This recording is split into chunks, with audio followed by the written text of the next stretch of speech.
Խոզի մսի բաղադրությունը 100 գրամի համար: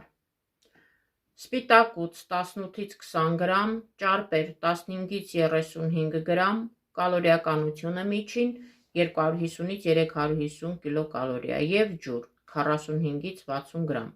Պարունակում է ինչպես նաև ամինաթթուներ, լեյցին, իզոլեցին, վալին, լիզին, մետանին լյարդի մաքրման համար և ճարպերի նյութափոխանակության համար, տրիպտոֆան, նյարդային համակարգերի համար և հանքային աղեր, երկաթ 1,3 մգ, արյան գեմոգլոբին, ցինկ 3 մգ, ֆոսֆոր 200 մգ,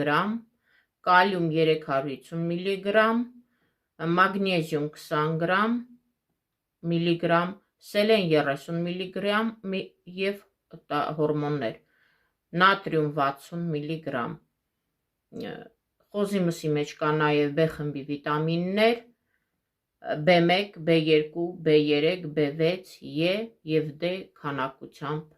քիչ քանակությամբ վիտամին: Հիմնական տարբերությունը տավարի մսի խոզի միսը ավելի բարձր է կալորիականությամբ, տավարի միսը ավելի է հարուստ երկաթով, B12-ով, իսկ խոզինը B1 վիտամինով, ինչպես նաև խոզի ճարպը պարունակում է ավելի շատ մոնոհագեցած ճարպեր, օլեինաթթու, որոնք համարվում են լավ ճարպեր: